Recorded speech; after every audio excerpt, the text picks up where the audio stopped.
The following is a presentation of iRacing on PTR TV.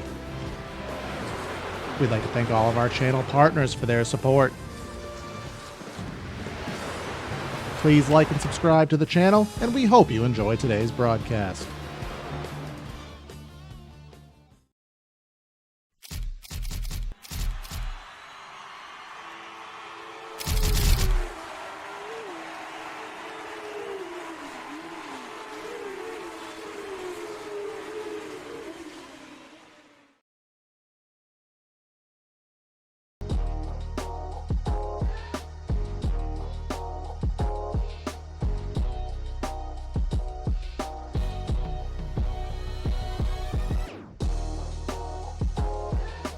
From the upstate region of New York, we find ourselves at Watkins Glen International.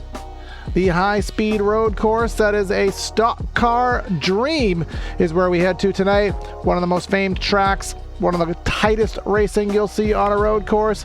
And if you watched Tuesday night, you know we saw a thriller here, and I expect nothing less than that here tonight.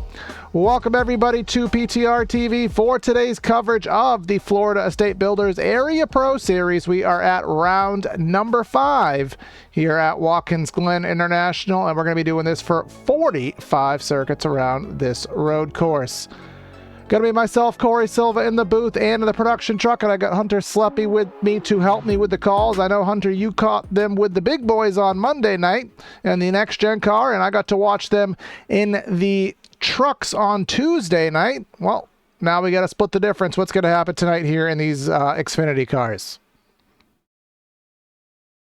Sorry, I'm still messing with my cat that I got on Thursday, but should be an interesting race for the Pro Series. Looking through, in the past, it's been usually caution-free. The only time we've had a yellow was back in Season 1, I believe, when we still had halfway yellows, but for the most part, should be clean and green. Usually the pole sitter tends to win here. Back in Season 1, Liam Sheen won. I think he led almost every single lap. James Scully won here in Season 4. But track position is going to be key, and for those that have EOLs, the same thing that happened Monday night and Tuesday night. You're going to be in a deep hole that you really can't climb out of without any yellows. Yeah, we had Brian Mercurio on Tuesday in the trucks. He did his best to pull off the first challenge, got up to P2, but had about 6.5 seconds of a gap that separated him from that ever elusive victory, of which was won by Jake Nichols, and he's going to try to do the weekend, well, two-thirds of the weekend sweep here. He's currently 4th on our practice sheet right now, and as you can see, Sebastian Marin, who is that a surprise to? Answer, absolutely nobody. Fastest here on the list, and as you pull up the lap tracker, only driver who broke that 12-second bracket there, Scioli, Sheen, Nichols, and Kerr, top 5 here in practice. Yeah, actually a bit of a surprise to see Liam Sheen here. He's been slated to schedule for a few area starts in the past, but really hasn't been able to participate in those starts, but he makes his return tonight. So far this is his only start in the Pro Series, so he'll be looking to go 2 for 2. Like I mentioned, he won here back in Season 1, but a lot has changed since then. You got names like Sebastian Marin, you mentioned. He's got a couple wins on the season. Scioli in 2nd place. Last time we were here in Season 4, he won the pole. Jake Nichols, he won Tuesday night's Chuck race, and then not to mention Logan Clampett. You got Nate Stewart as well. Also, Travis Beckner, who I think is a little bit of an underdog here. I thought he'd be up front more Monday night for the road course races. Usually he does well here. In the past, he had a 6 save, but I believe that was in the truck series. So, nevertheless, he's good on these road courses. A bit underrated for the talent that's in this field tonight. So, should be fun nonetheless to see how these guys shape up. Well, Travis Beckner may have to put a little asterisk next to his name of being an underdog, or it might be quite the underdog, because he's actually on our EOL list, along with Brady Welleman, Zach Nichols, the 61 car of Daniel Day, and then Brad Slaughter in the 8. They will all be headed arrears here as we conclude our practice session. Of course, we already thanked everyone on PTR TV. Like and subscribe. We're only about 10 away from 1,600 subscribers on that side of the book. But of course, if you're watching on Twitch, thank you for doing that. Consider liking and following the Area iRacing Twitch. Catch the races on Tuesday and Thursday nights. Get your custom area emotes in the chat when you are a subscriber while earning double points, which you can redeem for free merch starting at $5 a month on the Twitch side of things if you consider liking and following over there. But now we have 10 minutes of qualifying, Hunter, which I still think is confined to 2 laps. But of course, we need a little bit more time to get ourselves around this road course. Yeah, 2 laps for road courses because of how long the track is, and really there's going to be plenty of guys making errors. It is a road course. Not everyone is suitable for road course racing, but that's the beauty of this 2 laps. So if you mess up on your first lap, you have a second lap to kind of bounce back and correct your wrongdoings, as we see Bryce Senesac coming through. Like I mentioned, Monday night there's no yellows in that, but we did have some wrecks coming out of the carousel. That was really the big topic of conversation. Early on in the race, there was a big multi-car wreck, and then a little later on, towards the end of the race, Logan Clampett actually went upside down due to a lap car being in the way, and one thing led to another, and he couldn't stop wrecking until going through turn 1. I mean, his car was just that badly damaged from going upside down. And there's Travis Beckner, the official flagman for the Hendry County Motorsports Park, looking to take his green flag lap. Yep, everybody's now starting their first lap. Of course, they will have to stay on the track. There are some rather semi-strict incident caps here at Watkins Glen. Incident limits, you can only see Beckner going there. You can only go so wide off that curb before you'll get a 1X. If you get a 1X, your lap is invalidated. Of course, going into the grass in any capacity, that'll also do it. Here entering the bus stop, you really have to nail those curbs there, Hunter. Those 3D curbs, they upset the car even more than they ever have, but you're not getting speed unless you're using them. Yeah, they're kind of like your guidance for where you want to be on the racetrack. I mean, we'll see it right here on the exit of the carousel. Guys will go on the outside of that just because the momentum carries through. You lose more time when you're backing off and trying to stay on the curb rather than off. So we'll see here what Jeff Wright can do in the 48, picking up some speed going through the final turn. Yeah, coming through that final corner right now is Mr. Wright, and I think he will be the first one to turn a lap, and that lap will be that there of a 15 flat. Andrew Payne just crossing the stripe, and he will get an 18.3. So it looks as though that 48, his lap did not count there. Again, just talking about those ever elusive off tracks. That's something that he must have done on that lap. Trying to see who else. We got the 55 about to cross. Just trying to follow some of these laps in as they fly in. Here's Opplinger at a 13.4. That should put him pretty high up on the provisional list. As Clampett, no surprise, top of the board. Yeah, not a surprise there. Jeremy Miller, think he did put a time down? Yeah, or he had did he not? Something going on there. 44, he's going to be at EOL. Sorry, I was going to say Zach Nichols was putting the time down, but he stopped on the track somewhere. All right, what do we got here? The 18 of Nico Servideo. Well, that lap, he is surely going to need another one because that lap was nothing to speak of. Mike Venable, yeah, that lap ain't winning any awards, so he'll hopefully have a lap number 2 to take advantage of. Yeah, and it takes a while to get just through the warm-up lap here too. Sandra Nyhoff coming through 4th quick on the board. Something to keep an eye on for. Not really sure of his background on road courses, but qualifying is the indicator. He'll be up front for a good portion of it. Just Anna Sogak coming out of the carousel and into the final couple of corners. Yeah, those last 2 corners, that is a pretty significant braking zone that a lot of these drivers will use. Casey Lakatos, he pulled off a Jimmy Johnson impression in the end of practice the other day. Not doing it here today. A little bit disappointing. We were hoping for a little bit of drama. Our flagman, Mr. Travis Beckner, coming through again those last couple corners. Left-hander, can't go too wide here because you get it pulled right back to the left side of the track for this 90-degree right-hander that puts you on to the pit straight. And let's see what Mr. Beckner can accomplish here. Looking for a 13 flat. Won't have that, but he'll have a pretty solid lap at a 43. Yeah, good enough for 7th on the board. We go to Coda in a few weeks' time. That's the second road course of the season. He dominated there in the trucks and performed well there in the Pro Series. So we'll have to keep an eye in a few weeks' time. Meanwhile, Jake Nichols in the 73, bobbing and weaving through the bus stop and now into the carousel. And we'll see what he is able to muster here. Again, one that raced the other day. Here's a heavy hitter. Here's a new pole sitter. Talk about a heavy hitter. Sebastian Marin. Again, he was the only driver in practice to break that 12-second barrier, and he will back it as his lap up, and he will do it in qualifying. John Furness, someone who's always up in there in the top 10, and doing just that, exactly a 10th place starting spot.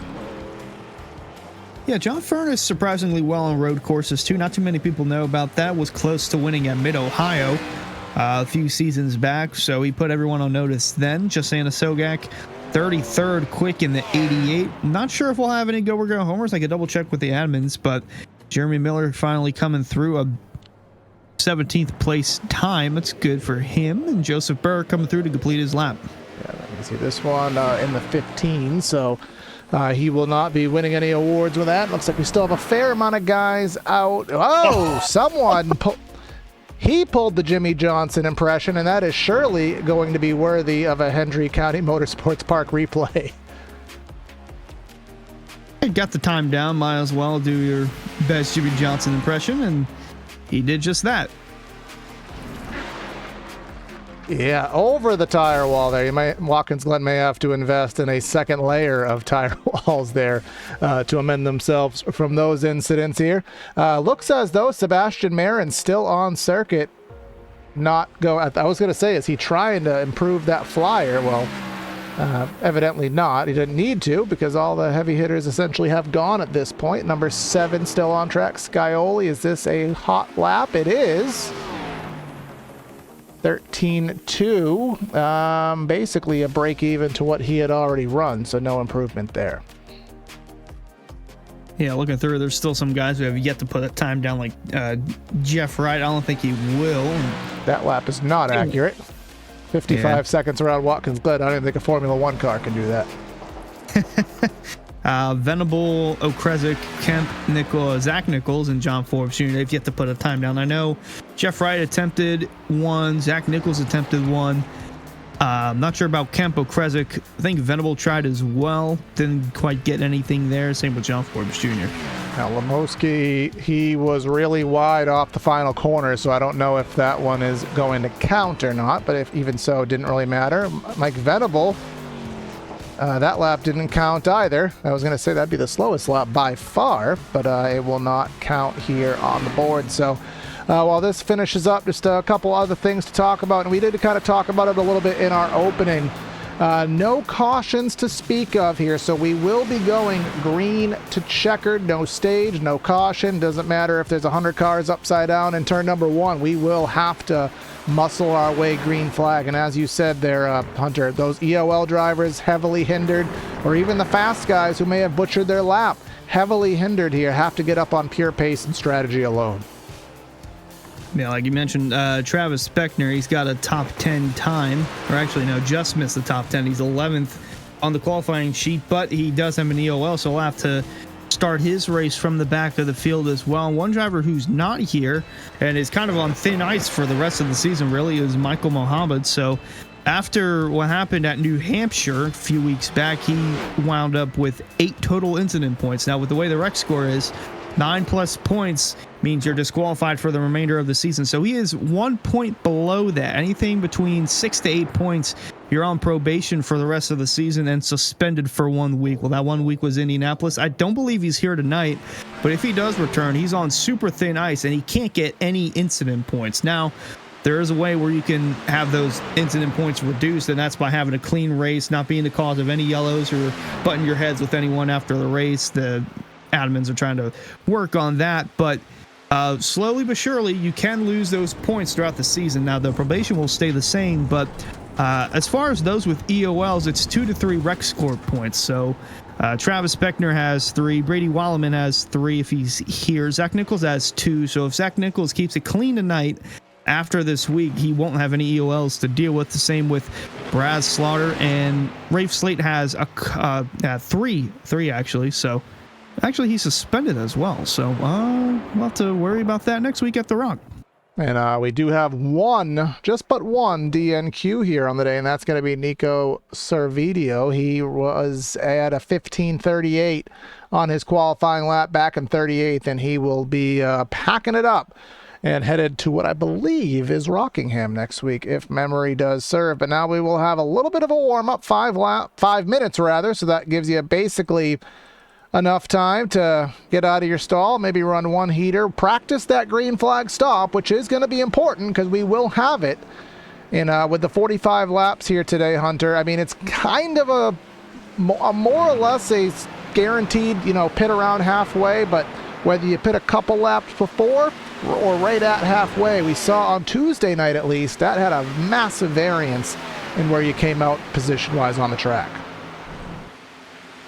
Yeah, for Cup on Monday, I was shocked seeing how many guys were debating whether to take tires or not. It was 50-50. Guys were complaining about not getting enough heat in the tires, or guys were complaining about getting too much heat in the tires racing around lap traffic, that playing a factor. So that will be something to worry about as the evening heads through.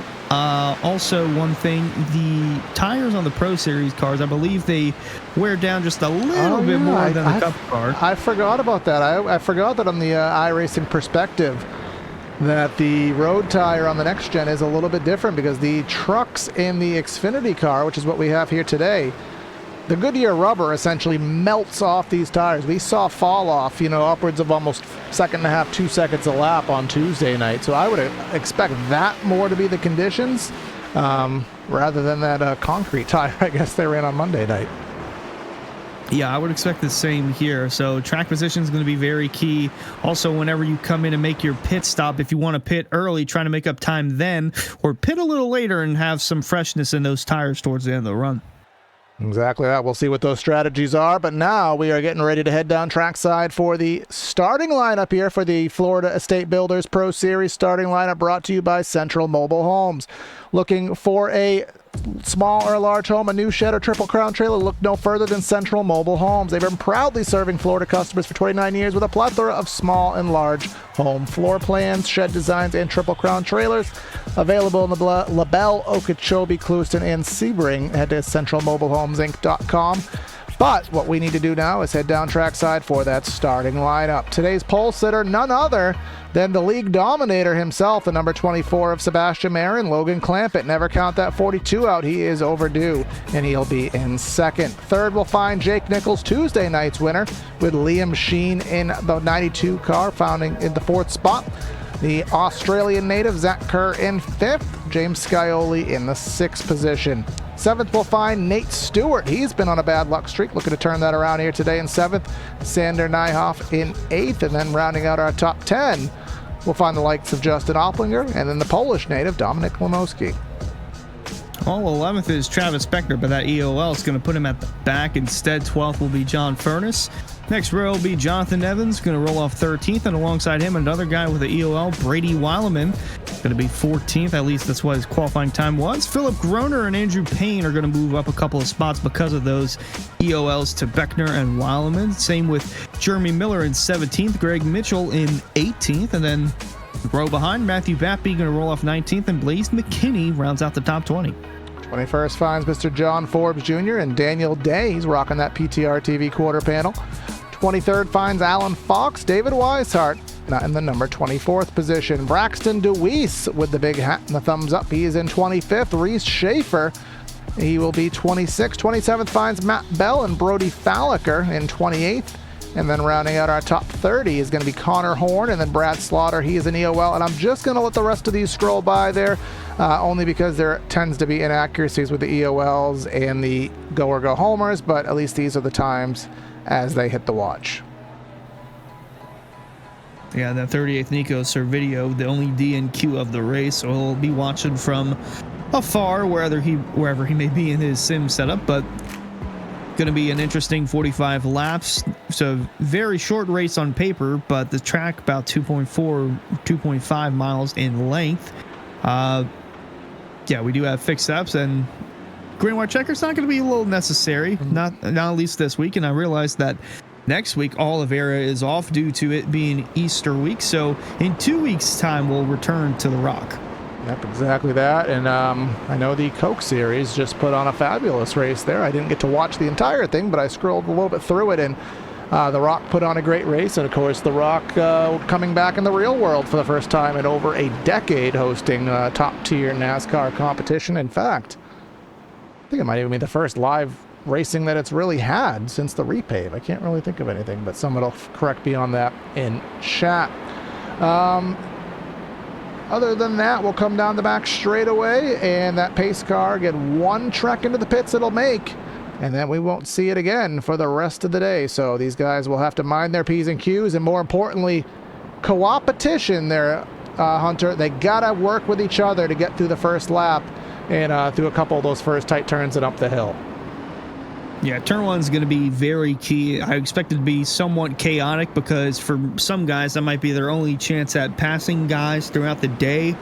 Guys are going to be coming and going throughout the field, and those that are going are going to be, they're going to be looking for something to do, whether it's going to be making up time through the S's or dive bombing it through the bus stop or even turn 6. Turn 7 is going to be a very key spot for passing guys as well if you have a good enough run through turn 6. But it all matters how you go through turn 1, where these guys can fan out 3, sometimes even 4 wide. Exactly that, depending how you get the run there off of the final corner. Some call it turn 7, some call it turn 11. We'll call it turn 7 here, at least until I say otherwise. And but to get that run down the hill, and how aggressive do you want to be on the binders? But that number 24 of Sebastian Marin, he has been the dominator, and he'll try to dominate the road here today. The Mustang pace car into the safety of the pit lane. Barney has that green flag in hand, and he's going to get waving it, and we're going to go turning left and right here in the Florida State Pro Series. Getting through turn 1 okay. A little bit of blinking action going on, but as we head up the hill for the first time here today, Hunter, not seeing any carnage. These guys playing nice with each other, but the S's tend to be very tight. Yeah, spreading out a bit in this opening stint, or opening run of the race, I should say. No yellow is going to be handed out here. Just some butthurt feelings for the most part. They're getting a little squirrely coming out of the exit. Into the bus stop, though, mostly single file. Jonathan Evans door-to-door with Philip Groner through that part. Oh, and that was Evans going wide. They made contact, and Jonathan Evans hard into the wall. His day's done. Yeah, that was a commentator's curse there. As soon as you brought the name up, he went off into that runoff space there. We'll take a look at the replay, the Hendry County Motorsports Park replay. 11 of Philip Groner to his inside, and side by side to the bus stop. Doesn't work too well. A little kiss to the wall. He used all that asphalt runoff. He'll have a good car, be able to carry on, but you could see how far he is behind the field. Yeah, day not necessarily done as far as damage to the car, but he's got a long way to climb up through the rankings if he wants to have a shot at a good finish. Meanwhile, up here, Zach Kerr, Jake Nichols going at it for the 4th spot. Kerr with a little bit of a shorter arc through turn 1 and into turn 2. He'll have a good run, and Jake will have to back off and settle in line. But here comes James Scioli in the 7.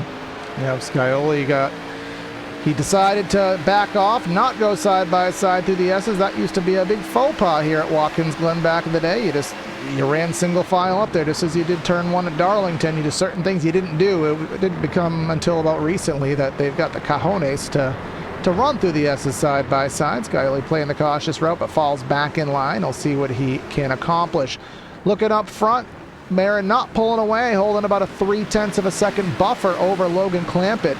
Little bit of slipstream here to play with, Hunter. Not too much, but the straightaways are long enough that if you can get a little bit of a run, it certainly won't hurt you towards the end of the straightaways. Yeah, this is an interesting road course because of the super long straightaways. It's kind of like a super speedway road course hybrid, if you will. I mean, this straightaway here, not too long, but the backstretch long enough to where you can get some draft down before going into the bus stop. And it's still 3 car lengths of a gap between Sebastian Marin, who, by the way, he lost the points lead last week. That belongs at the moment to Zach Nichols, but with his EOL, not sure if that's going to stand the case. Meanwhile, Logan Clampett, he's up to 10th in the point standings, and he's going to want to climb a little bit higher if he wants to have a shot at possibly hoisting the virtual trophy tonight. Nate Stewart just needs a good run in that 05, 7th so far. Yeah, I remember I want to say it was Loudon. He was a couple races. He was very, very upset due to circumstances that happened, took him out. He knows he kind of feels like he should have a win or two on the season thus far, has been shut out of that. But it did look like here on the telemetry, Logan Clampett did get through the carousel quite successfully. They're able to cut about a 10th off in the gap, and I'd say usually around 2/10 is about the limit of send it range, as I like to call it. He's just on that buffer there, but a little bit too early to make those aggressive moves. Liam Sheen just about a second or so back. We'll go back into the field and just try to focus on some things happening. We got Jeremy Miller in that number 30 car, and Greg Mitchell in the 2 right to his arrears, and a little wiggle from Miller off the final corner. Yeah, it's 13th up for grabs, and Greg Mitchell almost saw the 30 lose it entirely in front of him. He'll have a little look going into turn 1. Won't be enough. Close to making contact. Now, I should point out, so you still get incident points if you cause some sort of incident during this race, if you're deemed at fault. It happened Monday, it happened Tuesday. Just because there's no yellows in this race doesn't mean everybody can go willy-nilly and start sending it into each other. So guys still have to be a little bit cautious while out there on the racetrack. And behind Greg Mitchell, that's Blaze McKinney looking to the inside, heading into the bus stop. No, thought twice of it. And one thing we didn't see on Tuesday, not sure if you saw it on Monday, that bus stop wall, very, very close to the racing line, very, very close to the edge of the racing groove there. And we were floored, Brad and I, that we did not see anybody hit that wall. We hope we don't, but at the same time, it's very, very easy just to overstep your boundaries and hit that wall. So that's something that we will play mind to here on the evening. Clamp it up front. Has lost about 4/10 to Marin here. Is that a bad lap, or is that Marin just showing off here? I guess we will have to follow the trends and find out. Yeah, starting with a little bit of a gap. There's McKinney again to the inside. This time they'll have a deep enough send for the 14th spot on Greg Mitchell, and Mitchell's going to put up a fight on corner exit. Meanwhile, Matthew Bappy in the 71 looking to stick his nose in, and he'll think twice of it and let them go into the S's, single file. Coming up through the S's right here. This is a difficult part because you got to switch back. There's a tunnel there. Well, that tunnel is why it narrows up so much through the S's, and then it opens up, and essentially the back straightaway, it's kind of the length of the back stretch itself plus that last corner. It literally lets you build the speed up, and there's that wall, and there's those curbs. You got to hop one, hop the other. Of course, in the real world, they did do some modifications to that entry bus stop here, kind of making it a little bit easier, I think anyway. It's more concrete there. We haven't had that addendum here into the sim yet, but we're 5 laps in. Again, I think we're going to be looking at pit stops right at halfway, Hunter, but again, I don't know what the exact fuel load is, but it'll be very interesting to see. Maybe somebody like Nate Stewart, he might feel like he has the speed and maybe have to use a little bit of strategy to overcome some of these positions that he can't get on track. Yeah, Nate Stewart, he's still looking for his first top 10 of the season for the Pro Series. He finished 12th at both Homestead and Daytona. For the 2 races after that, 35th at New Hampshire, 38th at Indianapolis. So he's still looking to make up some ground here. He lost 8 spots last week in the points, so he's 22nd. Again, still looking for that first top 10. In a good spot to do that today, closing in on James Skyley. Meanwhile, further back in the field, got some nice close racing here between the 07. It's Reese Schaefer in that 07. Brady Falliker in the Dubby car and ahead of him. Mike Venable, we saw him in qualifying. He was rather interesting to watch there. This is all, I think, mid-20s, and but everyone's going at it, and look at them kind of hitting the grass there. And it looks like the exit of the bus stop, I think we're actually kind of creating a grass groove there, as you can see. Nobody's really keeping all 4 on the track there, but you do whatever's fast. But you know what happens with that, Hunter? We put debris on the track, and we know how dynamic that debris is here in iRace, and the more dirt you come on the track, the more slick things will become. That's not good for the tires. Gets you a little bit squirrely. After about a few corners, they'll eventually clean off, but you're eventually going to run into that at some point today with how close the grass is to the racetrack. And further up front, the 11 of Philip Groner. He'll, well, he had to look to the inside of the 17 there, but to no avail. He's lost some track position from what I can see. David Weishart on the move up into 19th. He's the car behind, but yeah, after that contact with Jonathan Evans, he's dropped a few spots. Weishart on the climb up mentioned. Started down in 24th. He's climbed his way up to 19th. Battle up front starting to heat up again. Was wondering if Marin had a flyer or if Clampett had a bad lap.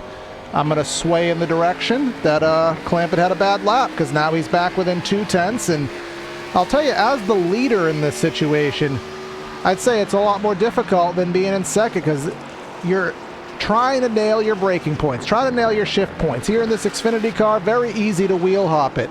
All the while looking in your mirror and just seeing someone who you know is an upper echelon sim racer just breathing down your back. It is so difficult.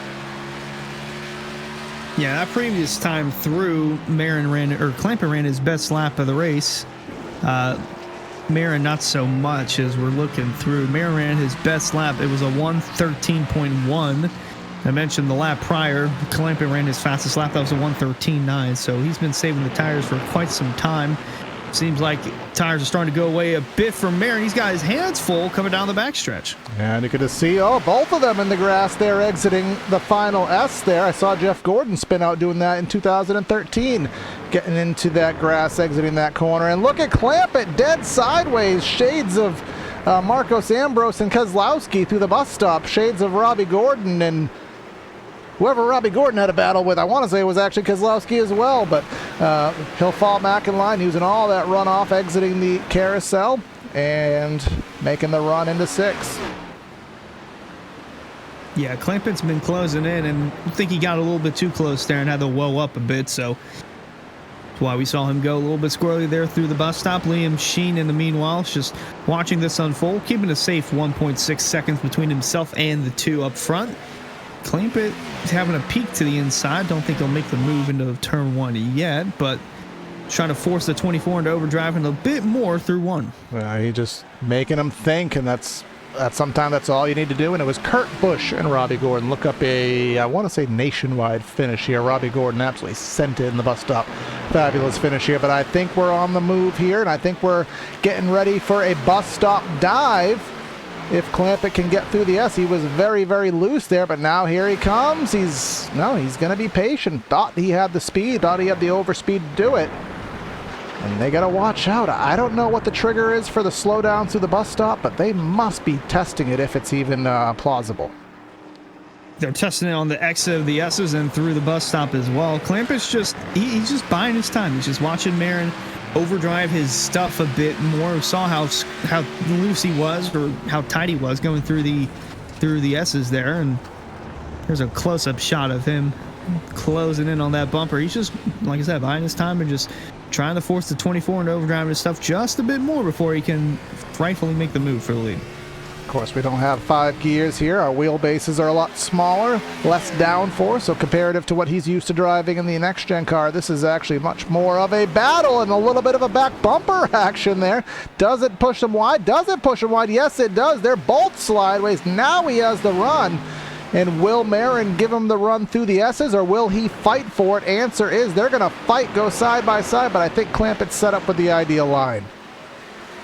Yeah, and Marin's going to have a tight exit here going down the back straight. Didn't get into the grass that time, but something's got to give. They're going to be door-to-door going through the bus stop. Marin's going to back off. Clampett officially the new leader at Watkins Glen. Now, there's certain times where getting past means, well, now I'm going to learn something from Clampett. Now I'm going to figure out what I did wrong. And I'll get a charge, and I'll get right back at him. Other times it means smell you later, and Clampett's just going to drive off into the metaphorical sunset here. We'll see which of those is the case, but that little bit of battling allowed Liam Sheen to essentially gain 0.7 of a second. He was about 1.6, as you alluded to. Now he is sub 1 second, and not too far back is the Aussie, Zach Kerr. You know, those Aussies tend to race well here in stock cars on road courses, very akin to the V8 supercar. He is trying to throw his hat in this battle. He's also trying to get his first top 5 of the season, so he's a looking through, he's 5th in the point standings. He's finished no worse than 17th. His best finish was 7th, both at Indianapolis and Homestead. Again, still looking for that first top 5. Could happen today. Meanwhile, John Furness has a handful. I believe that's Andrew Payne in the 70, giving him a little bit of trouble coming through turn 1. Yes, it is, and they will drive their way up the S's. This is the battle for 11th. That includes Payne and McKinney. You can see the last lap. They were all essentially within 1/10 of a second and very slideways off the curb and up the hill there. And Payne will lose a bunch of time. Luckily, he didn't lose the car. Yeah, fortunate to lose just one spot, not the car. I'll take a look at a replay presented by Henry County Motorsports Park. It's coming through the back half of the S's here. Just clips that the wrong way. Yeah. Well, that'll happen too. You get a little too close to the wall.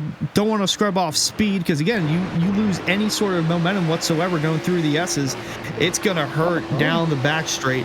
Well, I guess he didn't hit the wall, but he just really got messed up on the curb there. But either way, not what he wanted. Was going for 11th. Now he will be relegated back to the 13th spot. And you can just see this chain of cars behind him. This takes you back all the way really to, well, maybe not that far back, but what happened here?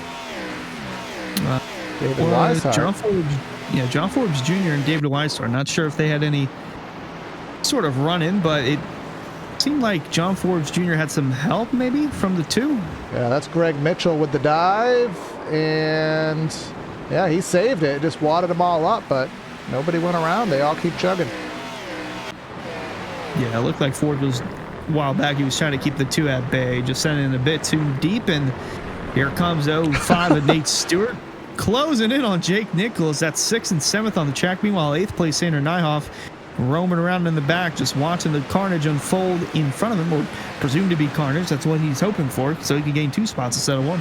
I swear, it's almost as if they're not even trying to stay on the track and the bus stop anymore. They're 2 wheels off on every sector of the circuit, and you know, it lets them do it. I'd be wondering what the incident counts are after this race. But again, if it's not something that we have to worry about, just something of note. Haven't really seen, as I'm going back, I think the only incident we really have had thus far, and I'm already struggling to remember who it was, Jonathan Evans. He was the one that kissed the barrier there in the bus stop, but I'm struggling. I'm going through all my data here, and I don't see anybody who's really had a legitimate wreck thus far, but it seems as though Jeff Wright might be trying to add to that, dead sideways. Yeah, him and Brad Slaughter going at it. Remember, Slaughter started at the rear for the EOL that he had, so door-to-door with the 48 on track. This is for 33rd to 34th door-to-door going into turn 1. It's a little bit of a gaggle behind them, but they make it through turn 1 so far.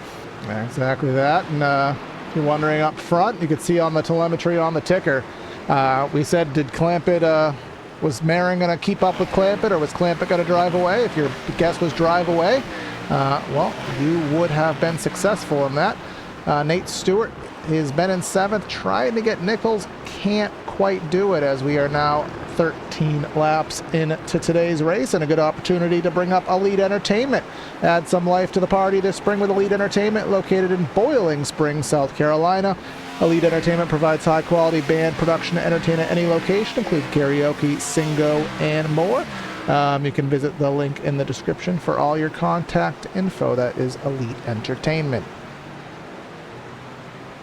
Well, 14 laps in, and I think the only car we have DNF'd so far is Connor O'Krezig in the 14. I'm not sure what the issue was with him, but he's been out for about 7-8 laps now. Ed Robertson is quite a bit ways back. Not sure if he had any excursions with anyone on track, but so far that's about it. Jonathan Evans is up to 38th after his lap 1 incident, and for the most part, everybody else is just chasing Logan Clampett.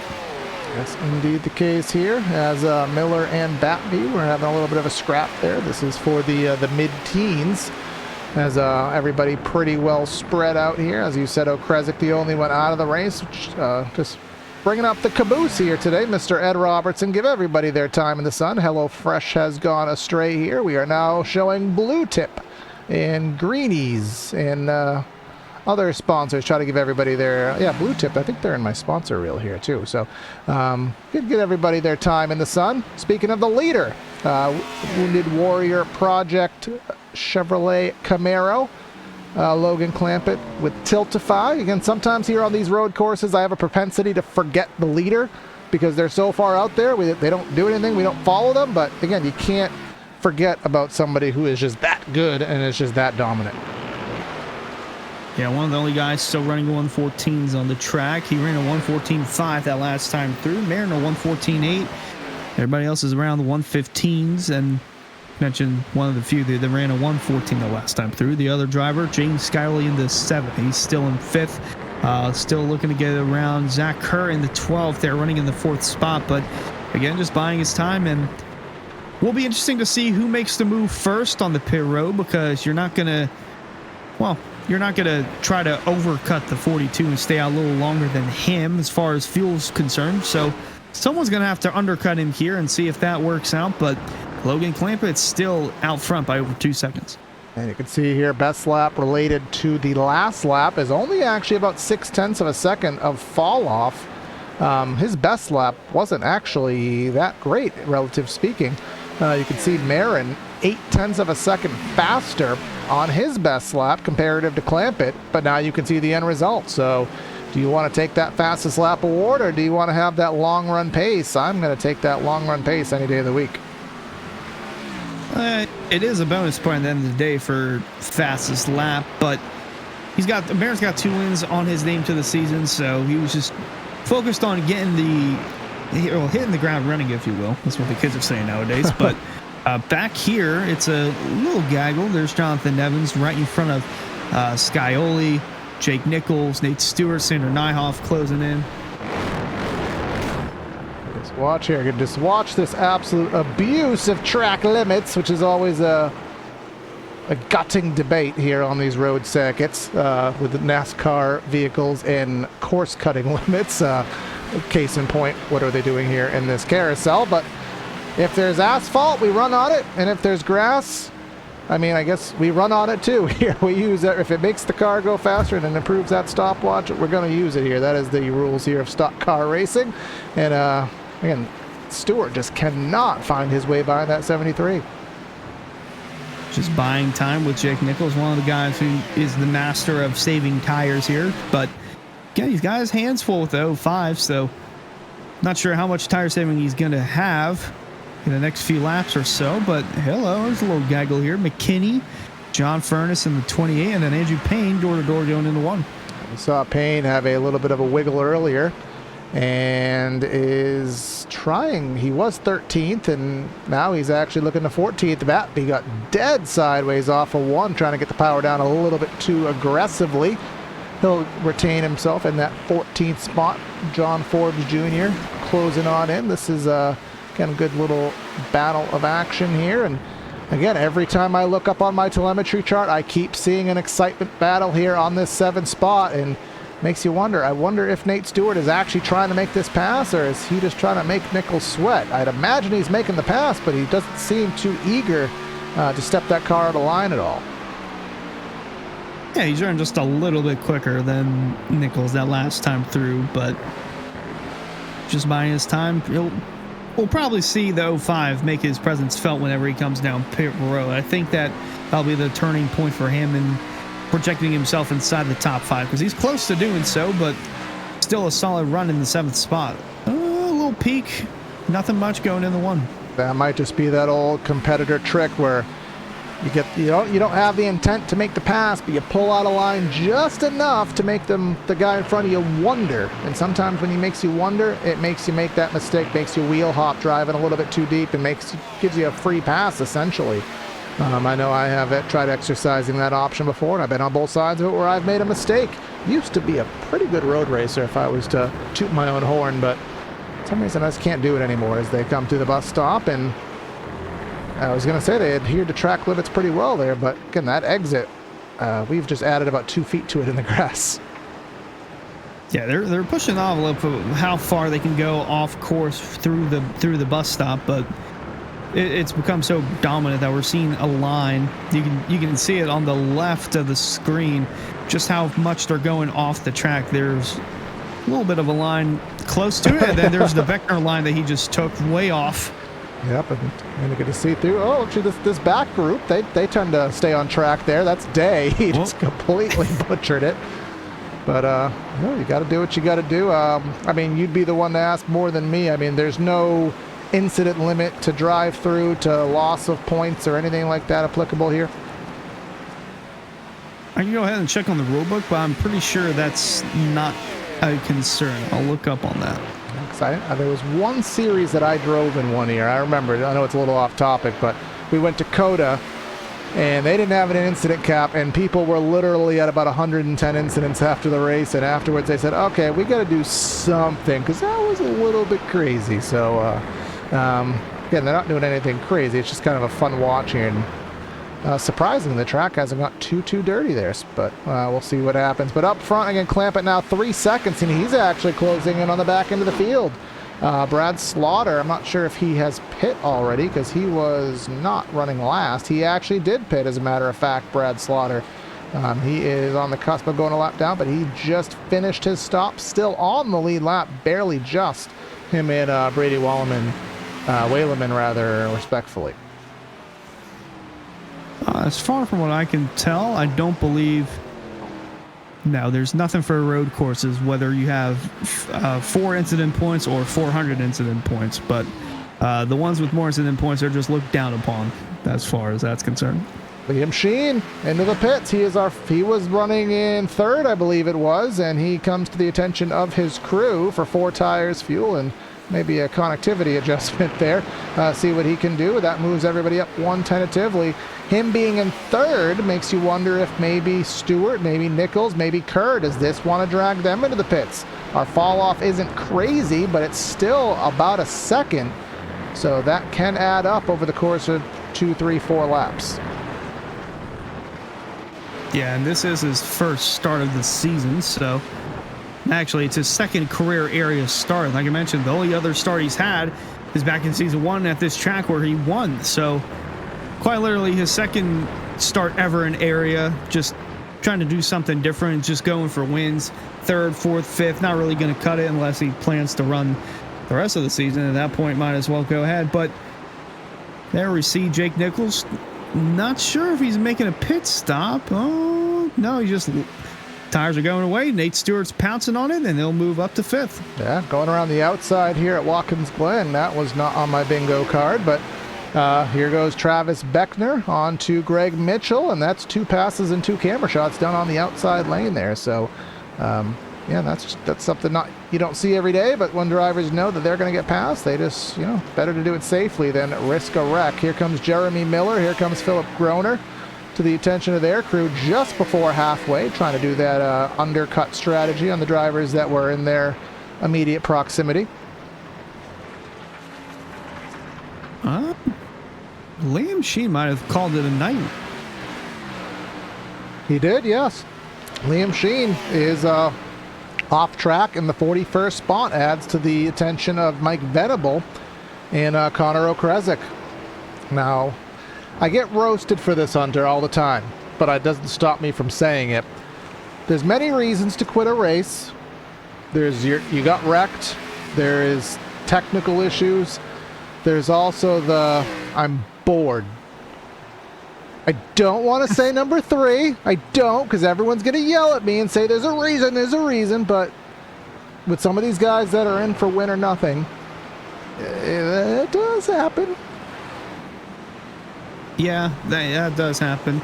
Oh boy, Matthew Bappy got in the grass before going through turn 7 there, but yeah, it could be a mixture of both. I mean, running third, not really gaining anything to the front 2. Not to mention he's blinking in and out constantly. Not sure if the admins had a say in that. If the connection was that persistent, maybe they told him to pull off and call it a night that way, or until he can fix his connection. But at that point, with no yellows, you might as well just call it a night. But again, we saw Clampett. He's increased that lead dramatically. Oh boy, it's getting tight here through the yeses. That is the 57. Connor Horn, McKinney, and Forbes just in front of this. Batby just behind it. They'll sort themselves out. But again, oh my God, they're so close to the wall. They're so close to the grass. They're so close to the dirt. They're so close to everything except the racetrack. Can't get over it. It's fun to watch, though. the part of the track where you have fun and go off-roading for a little bit. Jake Nichols still trying to hold off the 76 of Sander Nyhoff. Boy, it seems like the later the run gets, he's coming in the pit road now. Skyley as well. Yeah, the later the run went, that 73 was just super sideways throughout the turn. So good time to come in, right actually just over halfway. Can't really split into two, 45 and odd number, but this would be around the halfway point of this race. Still have yet to see Clampett, Marin, or Kerr come down pit road. We will await them in due course here, as here comes the, that was Reese Schaefer, and who else is that? The 90, Alan Fox. Travis Beckner coming into the attention of his crew. I'm a little surprised at Marin not coming in. I mean, I think he's probably waved the proverbial white flag on the race, but just to give yourself any chance, maybe pit 2 laps early, gain a couple seconds if you feel like it's going to be a positive move for you. But either way, he has the gap behind him, and we will see how the guys around him, Scioli, where he can blend out. He blended out, Scioli did in the 12th spot, 41 seconds off the lead. I think Clampett's down pit road as well. Yes, he is. And then here comes Marin. He's just going to play follow the leader. Here comes Zach Kerr. Here comes essentially everybody else to the attention of their crew. And the white car, it's Opplinger. And it brings up another point we haven't spoke of here, Hunter. Watkins Glen is in opposite pits from our oval perspective. We're pitting on the right side rather than the left. So you're pulling into the pit stop from the opposite direction. And you're also, if you're pitting on the back end of pit road, you're pitting downhill, which makes braking a little bit more difficult to judge. Yeah, it's a little difficult, a little out of the norm. Coda, we won't have this issue, but Watkins Glen's the only one that really has this sort of predicament that it's in. But yeah, you still want to get on the pit road safely. Don't want to overcook your tires trying to stop in your box. And most importantly, you don't want to speed. Any sort of penalty whatsoever can ruin your chances of having a good finish. So we'll see what the rest of the guys here, like Nyhoff, Lukomsky, Connor Horn, Clampett, and Marin have already come out of pit road, but the gap between the 42 and the 24, it's so big that it's almost like nothing even happened. See what they are next to each other. So our interval graphic will be of justice here, and it looks like it's gone up by about a second or so. But Scioli did a bang-up job there, because now he has gotten direct access to the back bumper of Marin, and I'll pull up. Let's see here, and interestingly enough, their pit road time's essentially identical, 14.6 with a 42.6 second lane time, all but equal. So that difference is the matter of, what was it, 1 lap difference that Scioli had in the pits over Marin allowed him to gain that time. Yeah, and Clampett was slower in pit road than Sebastian Mayer, which I'm a little shocked as to why the gap has grown between the two, but longer pit stop and longer lane. Yeah, longer everything, but still somehow increased the gap. Connor Horn, he is yet to pit, but he's going to get run down by Clampett in a lap or two if he stays out any longer. The 66 done. There's the race leader, and behind is a fast charging Logan Clampett. One thing to consider too, Hunter, with the lane times there, is that is just cone to cone. Of course, getting down to pit road speed, getting to the cone, that's not timed, but that is purely up to the driver. And then, of course, you're exiting the pits and you're running that inside runoff lane to merge at the exit of turn number 1. That's not counted on the stopwatch, but that's purely up to the driver. So especially when you're on fresh tires, cold tires, that's certainly something that some drivers will have a little bit more of a head of steam on. Indeed, as we're looking throughout the field, there's Jeff Wright in the 48 running in the 10th spot. And there's Connor Horn pitting. Gives the lead back to Sebastian there, and you can see here in the rear deck lid, or rather to Clampett, excuse me, and you can see that purple car very far in the rear is about 5.5 seconds back. Reminds us to, talk about a couple more of our partners here. The High Banks podcast, just 2 blue-collar guys, Nick and Alex, talking about NASCAR and more. Brad checked. He says they're up to episode 233 here. So my doc is slightly outdated. I don't know what episode 233 is about, but you can listen to it on Spotify, the High Banks podcast. My doc still says episode 228, and someone said that was your job. So I just had to, Whoopsie daisy. just had to post that. But in the High Banks podcast, Brad, I haven't got to listen to it, but Brad said he had a good listen to it up to work one day, and he said it was certainly an enjoyable experience. So check that out on Spotify. Been more of an enjoyable experience than on track for him. Mentioned the other EOL. He's actually up to 23rd. Not too bad, but that EOL hurting the 8 a little bit more. Probably could have had a little more track position, but boy, the 70 went wide there, letting the teammate of Reese Schaefer go, the 07. Yeah, Payne is now 1 lap down, and remember, he was about 13th, 14th, something like that. And now he has gone all the way back to 1 lap down in the 40th spot. Last car currently running here on the racetrack. Seeing if anybody else is still on the racetrack. Nope, everybody has made their pit stops at this point, so things have pretty much stabilized out, and we will wait to see. Again, even though we're pretty spaced out, you can never write anything off here at a road course. Anybody can make a mistake at any time, whether it be downshifting. We've all done it once. We've downshifted twice at one time, blew the motor, spun it out. You make too much of a mistake hopping a curb. You hit some of the famous blue Armco here at Watkins Glen. Even if the race seems in control, one little slip up will cost it. Yeah, still with 19 laps remaining, you still want to go and get the best finish possible for your car, but you still want to just keep it on the limits. Don't want to go too far off and risk damaging your car or ruining your finish. So still got to keep that in mind, as Dominic Lukomsky, after his pit stop, still 13th on the track, as Matthew Bappy in front of him. Looks like it. Yeah, that's the 12th spot. Philip Groner behind, and then not too far behind him, David Weishart slowly but surely creeping inside the top 15. Yeah, Weishart, I think he is up about plus 10 on the day. So, again, pretty impressive for him. There goes Lukomsky going underneath Batby. That puts that number 66 tentatively into that 12th position, question mark. And no, he will clear it. And again, that conga line behind, still pretty impressive. Again, Weishart, he is up about 10 spots on the day. Furness, he's been there. Zach Nichols up 7. He's up to 17th. He was one of our EOL drivers, so that's up. The graphic won't reflect it, but basically up 20 on the day, so that's pretty impressive for him. Solid finish for, or solid position so far for him. We'll have to see where he finishes, but definitely going to lose the points lead, especially with the way Marin's running. Logan Clamp as well. Zach Kerr not too far back. He's running in 4th, but 3rd. That is James Scioli. He's 2nd up, so maybe Scioli will be the points leader after this one's over. Yeah, may be the case here. Again, leading into the off week and then heading into the Rockingham Speedway.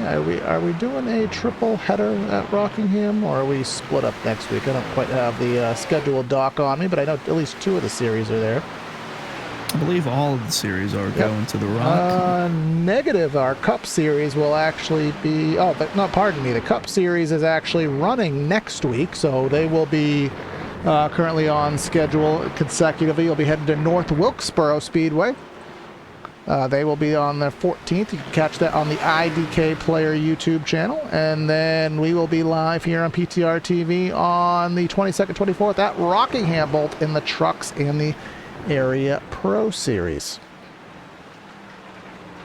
Which reminds me, speaking of the area, I mean, that is our series, but always take a look at shopareairacing.com. Fans can visit shop.areairacing.com for high quality merchandise at low prices. Shop from over 100 selections of t-shirts, hats, Champion brand clothing, and more area accessories. Easy to shop, quicker to ship, and better to wear. shop.areairacing.com. All right, still got 16 laps to go. Still some good battles here. John Forbes Jr. trying to crack the top 10 with Jeremy Miller holding that spot. And mentioned Lukomsky a couple laps ago. Bappy, they've closed in, and it's a conga line behind those guys. So top 10 spots still up for grabs.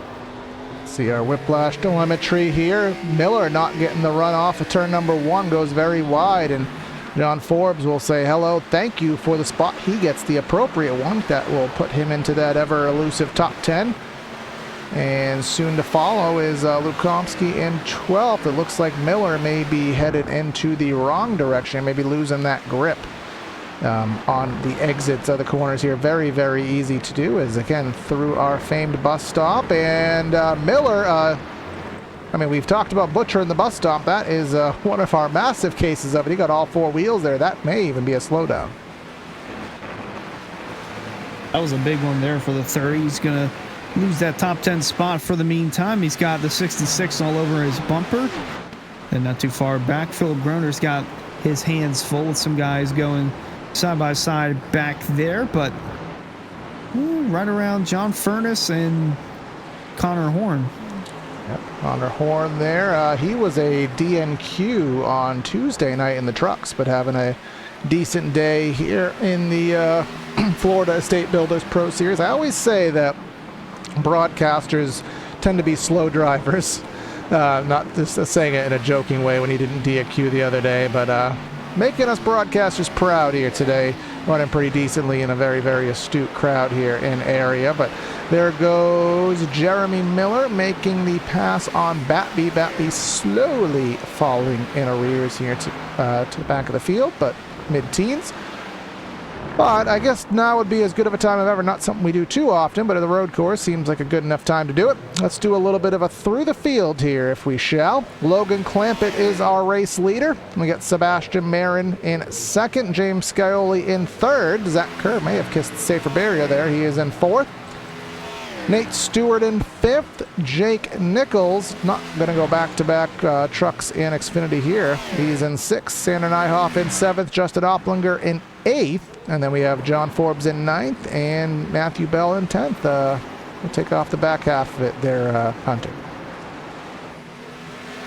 Yeah, Lukomsky holding that 10th spot strong. So, well, actually 11th. He was 10th at the beginning of this race. And Miller might be losing 12th to Matthew Bappy. Closing in, and they'll complete the pass. So, move the 71 up a spot. The 30 down one. And Philip Groner trying to move up a couple more spots. Got a good group of the 609 camp here. Connor Horn closing in, running in the 15th spot. 16th is John Furness. He's dropped a little bit throughout the race. Zach Nichols, he had the EOL, so he's climbed all the way up to 17th. Blaze McKinney, he's been around the 15th, 20th range. He's 18th at the moment. David Weishart, currently 19th, so he's dropped a few spots since the last time we saw him. And Travis Beckner on the downward spiral in 20th. All right, and then next group of drivers here, we got Braxton DeWeese in 21st, Brady Wellman in 22nd, Reese Schaefer, Tiltify Camaro in 23rd. 24th we'll find Brad Slaughter, he was an EOL. Greg Mitchell in 25th, Alan Fox in 26th, Matt Kemp in 27th, Brody Falliker in 28th, Bryce Senesac 29th, and then our top 30 will round out with Justin Anasogak. And just to round things out very quickly, Francis Hamilton in 31st, Jeff Wright in 32nd. Things have gone astray for him, evidently. Daniel Day in 33rd, Casey Lacadis in the 34th spot. Then we got Garrett Grant, we got Jimmy Cocker, we got Joseph Berg, and last on the racetrack is 38th, Mr. Ed Robertson.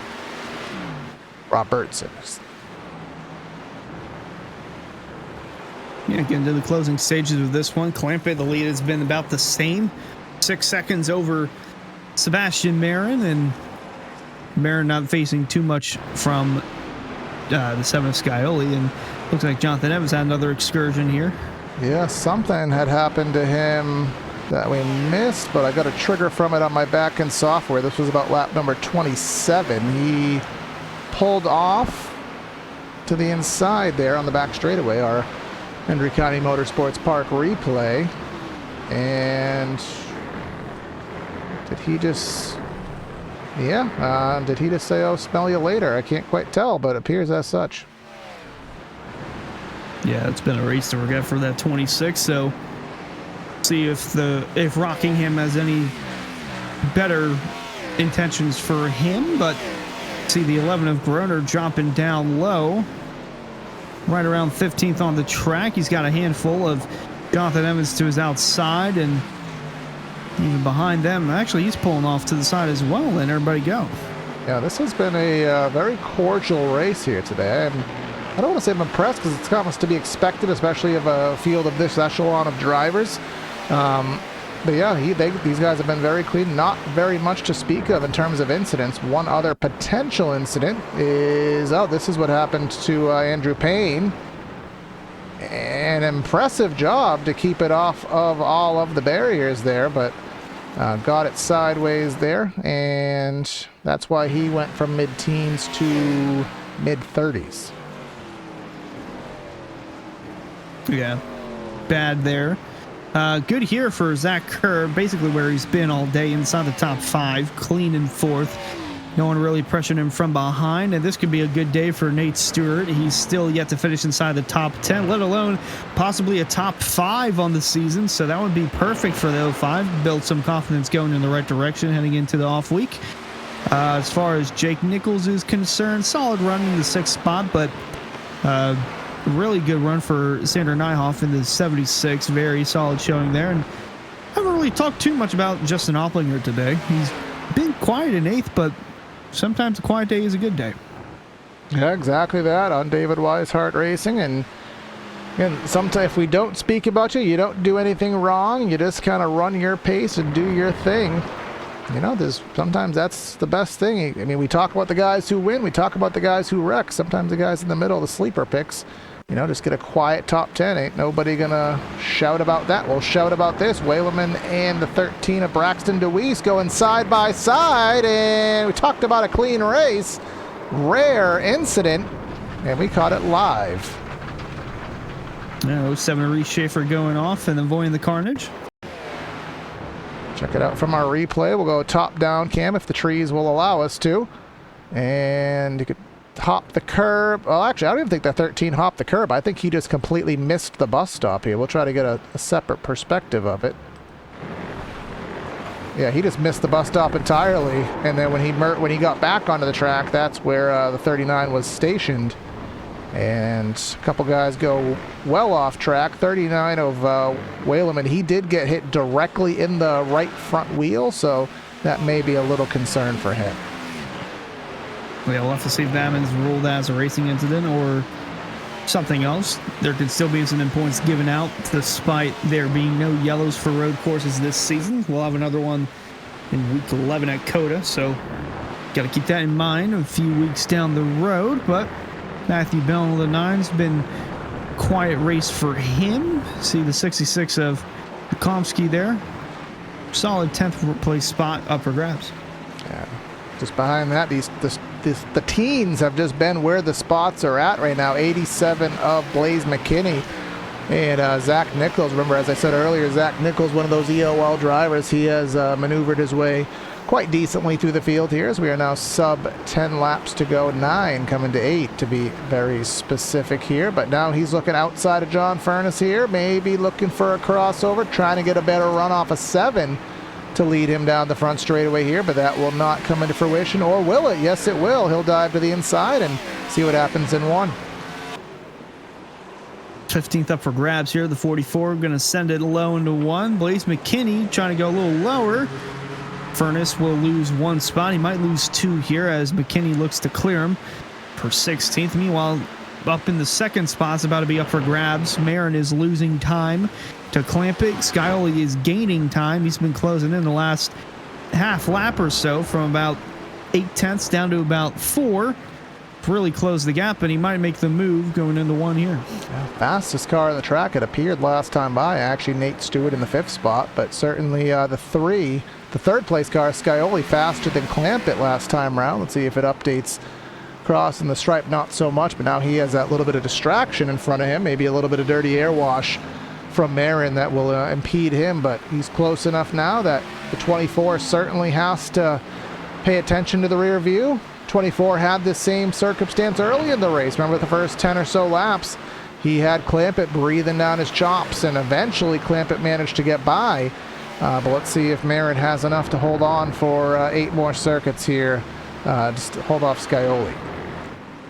Not sure if that's going to happen. He's the only one inside the top 5 running a 115. Everybody else is still running 114s, including the leader, Logan Clampett, comfortable 7 seconds in front, just navigating through lap cars as need be. Who was that? That was Jimmy Cocker, who went a lap down. No worry of free passes, of course. Lack there of cautions. Casey Lakatis in the 50. And these PTR TV cars, always on my favorite list here. He is leading things down. And then there's actually stealing Matt Malone's word, the gaggle of cars. Early mid-30s. This is about 4 cars in a train, and Clampett will catch them at about probably 2 laps or so. Yeah, this will be interesting because, again, even though they're lap cars, they're still battling for position on track themselves. They're not going to want to back down and let everybody else go around, losing spots on the track. So will be interesting seeing how Clampett catching them impacts their battles. This is 33rd on the track going through, and Francis Hamilton up the road in 32nd. Yeah, Jeff Wright, I mean, he's been all over the place today. I feel like he's been upwards, his highest spot maybe in the mid-teens, but now all the way back here in the the mid-30s rather. But to bring up another one of our partners here today, rickshotsauce.com. Head over to rickshotsauce.com for some of the best hot sauces made in South Florida. Try Lokahatchee Classic, Golden Garlic, Palm Beach Pineapple, and South Beach Heat. Follow the Rick's Hot Sauce Rookie of the Year battle in the Area Cup Series. See which driver will take home that $100 prize for the highest finishing rookie. You can catch that on Monday nights. I don't know who the battle winner is right now, but you can stay true to that there on Mondays with Hunter and John Ramos there on IDK Player. But here comes Nichols looking underneath Jeremy Miller. Miller overreacts, goes completely in the grass, and now the door opens, entering the carousel, and he shuts it. Some contact, bumper action, the pusher pushing the pusher, pushing the pushy. Yeah, this is a crazy battle for 14th on track. Miller going a bit too wide, almost got to the Armco barrier there. He's going to lose 1 spot, he might lose 2. It's going to be the Zach Nichols on the outside, but he'll try to send it in. McKinney close to making contact. And then Furness and Gruner just watching the carnage go in front of him.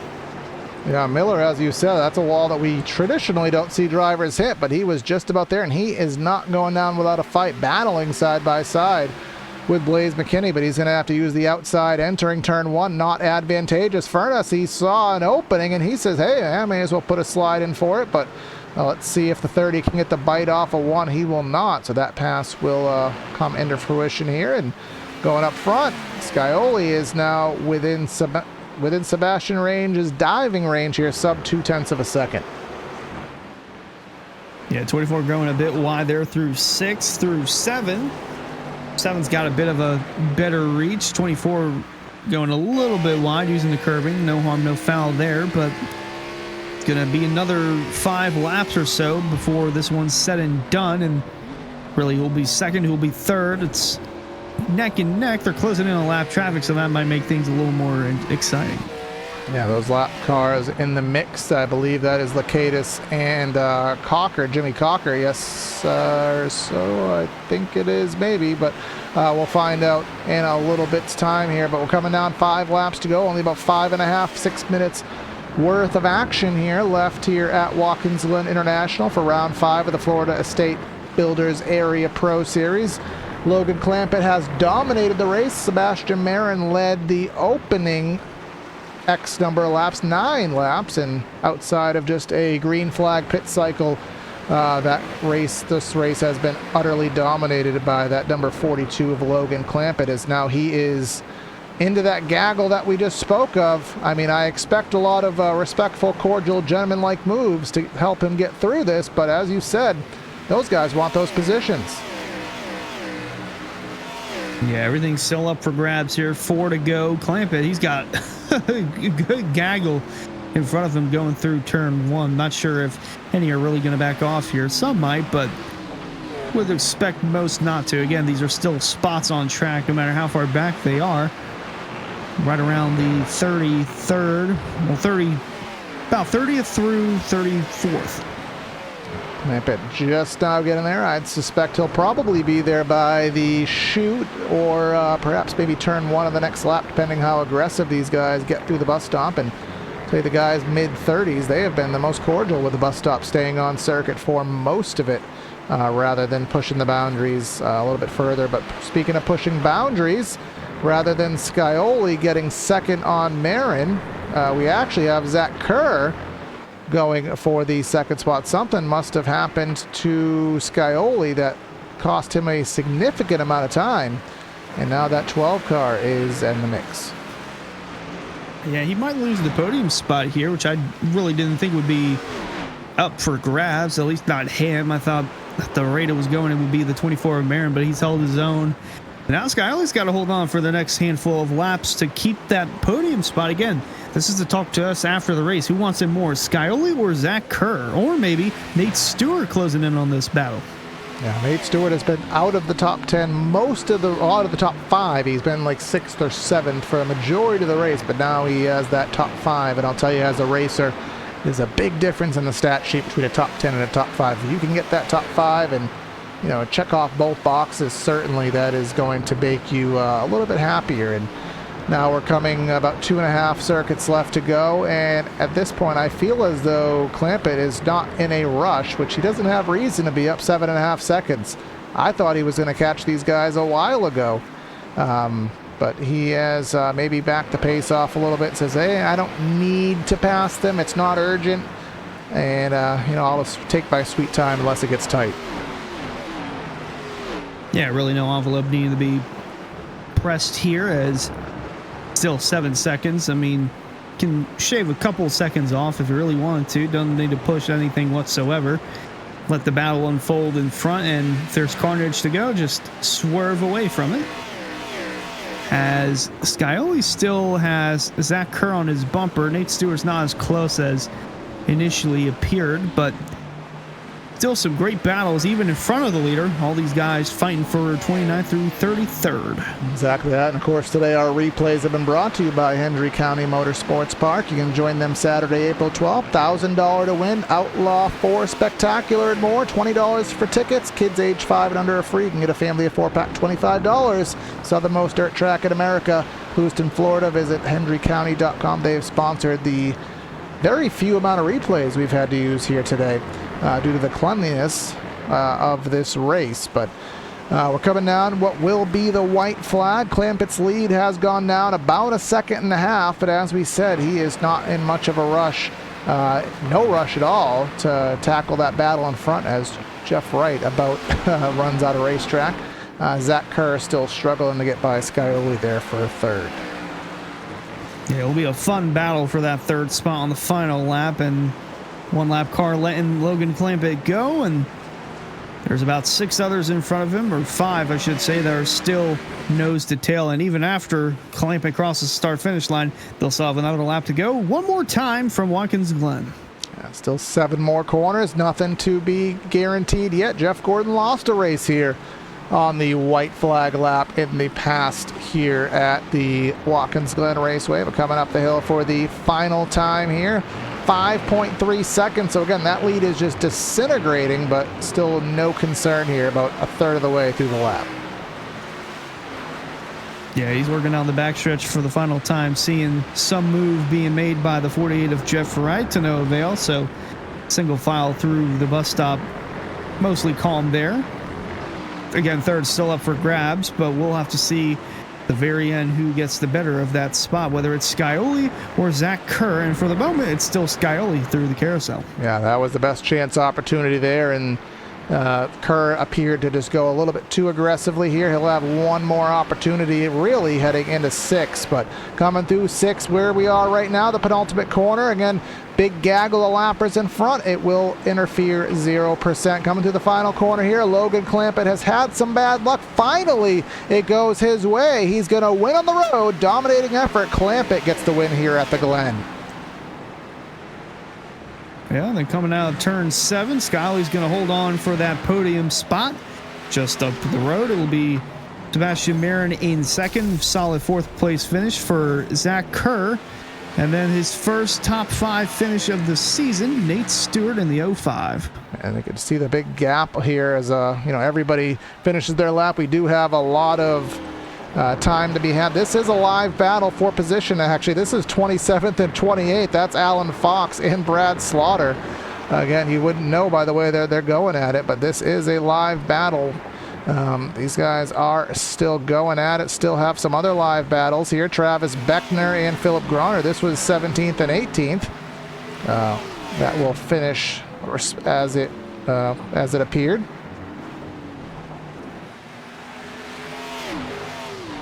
But these guys all finishing things up here, and Logan Clampett just parking it in turn number 1, getting ready for a little bit of celebratory efforts here, as he did a fabulous job here at Watkins Glen. And again, nice quick race, and let's wrap things up there, Hunter. Let's give our final rundown of results here from the road course. Yeah, let's do that. Logan Clampett, the race winner, dominating effort, and coming up just short in second, Sebastian Marin. Scioli holding on to that third place spot. Zach Kerr solid fourth, and then first top 5 finish of the season for Nate Stewart. First top 10 as well, coming home in 5th. Jake Nichols 6th, Sander Nyhoff 7th, Justin Opplinger quiet 8th, John Forbes Jr. again inside the top 10. Same with Connor Horn at the very end. All right, 11th spot will find Batme, and then Matthew Bell in 12th, so 11th and 12th found by the Mats.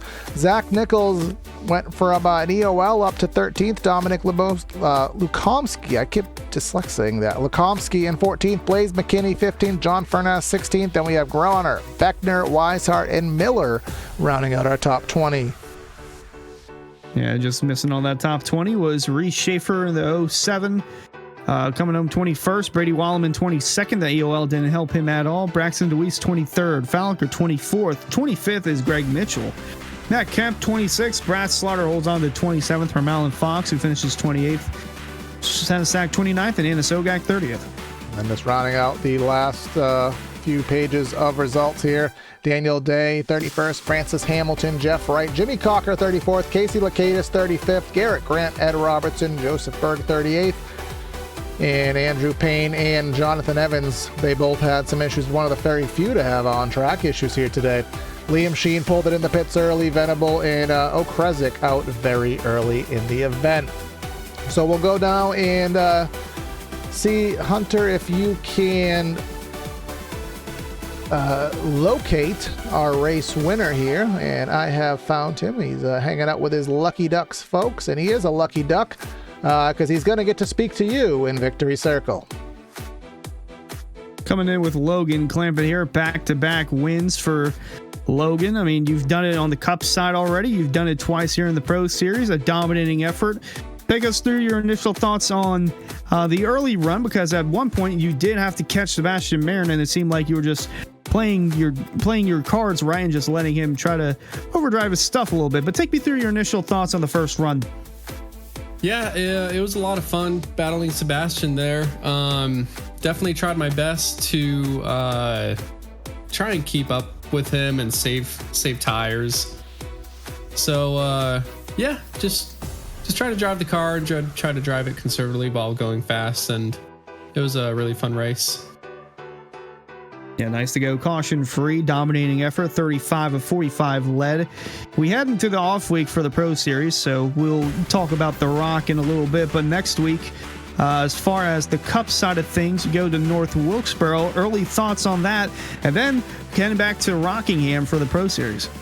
Yeah, North Wilkesboro will be interesting. I haven't ran there in a long time.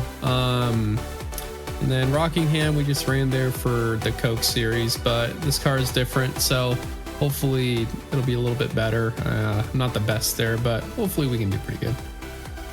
All right, well, he'll be up Monday night for Cup in North Wilkesboro, but for the meantime, in the Pro Series, he'll be off until then for Rockingham. Congrats on the win, Logan, back-to-back. Thank you, I appreciate it.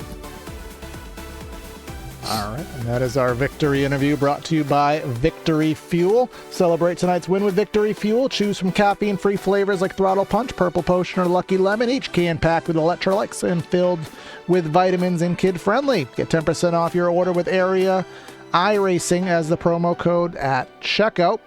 And now I've caught up with our second place finisher of Mr. Sebastian Marin here. We'll get him queued on up. All right, we got our second place finisher here today, Sebastian. Got the pole, held on to a very, very aggressively fast Logan Clampett for 10 laps, but eventually he ended up being too much, and then he just drove off yonder. But second, nothing to scoff at, man. What did you need, or where did he have it that you didn't?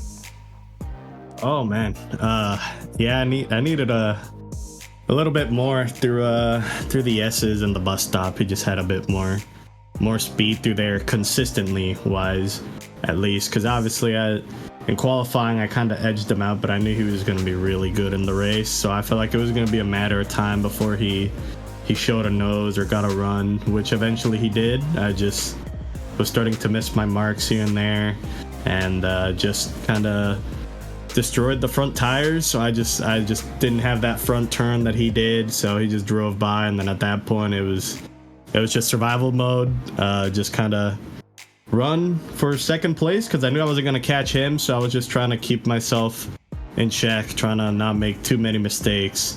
And then James there at the end, I mean, a hard charge. I thought he was going to get me for sure, and then obviously that incident in turn one kind of happened, and it kind of gave me some breathing room, because besides that, I felt like he would have had a shot at me. So overall, decent day. A little upset with a lot of the mistakes that I made, but I'll take a P2 on a road course behind Clamp any day of the week. So yeah, you know you're having a bang up season, man, when a second place finish is just an okay run. So obviously you've been cracking the whip this season with some great runs, and we take a week off and we head to the Rock for the next race in the Florida State Builders Pro Series. I know Coke just went there. We saw a thrilling race there, and these Xfinity cars put on a different show. So what can you expect there in 2 weeks' time?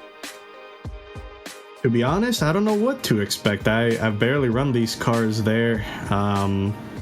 It'll probably look a little similar to the Coke race. Maybe the top will be quite dominant, especially in 3 and 4. So track position is going to be key, because passing is going to be hard. And yeah, I don't know. I'm a little skeptical about that track. I know Clamp doesn't really tend to enjoy that track, so maybe that's a weak point for him next time we race. So I don't know. All I know is that track position is going to be key, passing is going to be hard.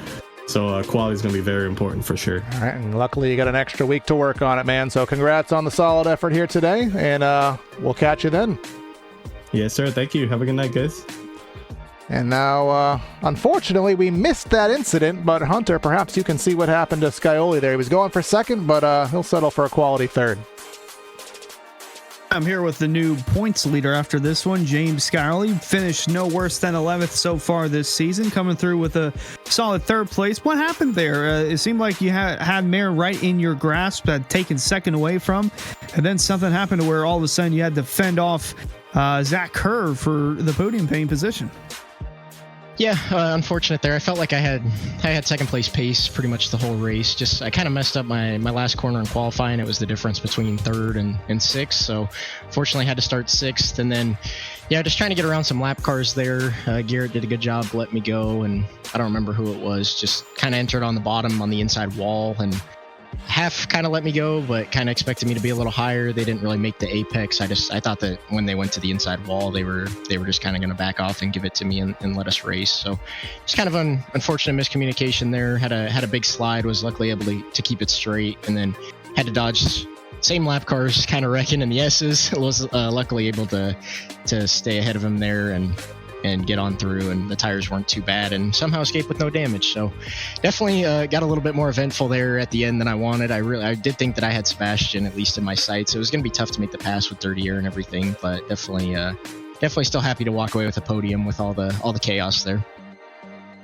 Yeah, chaos indeed. And just want to get your initial thoughts on Cup next Monday. I know that we're off for Pro Series until 2 weeks' time at Rockingham, but you're currently third in the Cup standings, one of three drivers with top 10 finishes in each race.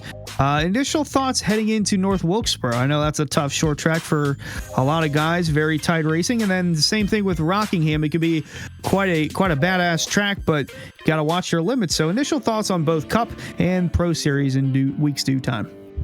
Yeah, for Cup, I think it's going to be pretty sketchy. I think it's slated to be another hot track, so the Cup setup there, even on a colder track, is already pretty sketchy with how it handles the bumps and just the looseness on exit. And it's so much harder to save than these cars. These cars you can really get up on the right rear and kind of drive them off the corner. The Cup cars, it really wants to be planted. So definitely going to be a little sketchy there. Not my best track, so probably going to have to put in some laps to keep the top 10 streak alive there. I know I've had some pretty crazy consistency to start the season, even with everything that's happened. I definitely can't complain. And then definitely looking forward to Rockingham. I hope that we can get some long green flag runs there. You'll probably be able to see some different lines forming, some comers and goers, a lot of tire wear, which I really like. So yeah, just hoping for kind of some long runs in both of them, to be honest, and just seeing where we shake out and just trying to keep the nose clean like we've done so far this season. Not getting lost in the sauce at all. The new points leader of the Pro Series, James Skiley, coming home with a solid third place finish. Congrats, James. Thanks, guys. And first, before I go, I do want to give you guys a shout out for taking over the broadcasting this season. You guys do a great job. We really appreciate you capturing these. Big shout out to the admin team as well. Taking some time out of their week, out of their nights to help us out, let us race here, keep the league clean. It definitely doesn't go unnoticed. Huge shout out to 609 Motorsports. I know Jake got 6th, and I think Connor ended up in 10th. So solid runs for us. Thanks to Matt Liveries for the paint scheme and Simrat Market for being on the car. And hopefully we're in the booth again in the next race. All right, so that'll wrap things up here. Mr. James Scioli there. Congrats on the third, and that'll wrap things up for our show here today. I almost said Brad because he's stealthing here in the room there, but obviously a good race, Hunter, a quick race, and now we head back to out of the road tracks, and we'll start to see the racing that we usually expect, cautions, and we'll see if these competitors, Marin and Clampett, can hold their momentum, and I'm sure they will. Yeah, if the Rockingham race will be 56 minutes, that'll be impressive. But I doubt we'll get that. But nonetheless, it's always good to have some road course racing in between. Again, we have another one coming up, week 11 for COTA. So that'll be fun. This is kind of a interesting race to keep an eye on those who might be a contender for that. Obviously, Logan Clampett, Sebastian Marin are going to be a couple of guys. Did not expect Zach Kerr to have the speed that he did. Good finish for Nate Stewart. Looking through, 8 of the top 10 drivers, they started inside the top 10. So track position, very key. Only a couple of guys were able to make their way from deep in the field to the top 10. Mentioned John Forbes Jr. He started back in 21st, finished 9th. And then Connor Horn, all the way back in 29th, drove himself up to 10th. And also got to remember, too, if Zach Nichols doesn't have an EOL, he might have had a better result. He started all the way back in 40th, almost got top 10. He finished 13th. So might be one to watch out for the next time we go to COTA. Again, off week for Rockingham, so take a week off, but for some guys, they'll be back at it Monday night. All right, yes indeed, so make sure you stay tuned. You'll watch that on Monday night on the IDK Player YouTube channel, and we'll be back with you in 2 weeks' time. But we have more racing next week, so make sure you like, share, comment, subscribe here on PTR TV. We'll have some next-gen action, but we will be at the Bristol Motor Speedway Sim 500 on Monday night, and we'll have Elbows Out on Wednesday and Red Sox on Thursday. So even without area, we'll still have a busy week. Want you to join us. If you're on Twitch, make sure you like, follow, share, subscribe, all that fun stuff that you do on Twitch. Consider subscribing, get yourself the emotes, earn yourself the points, all of that fun stuff. It's going to be Corey and Hunter signing out of the booth. Have a great night, and we'll catch you next time.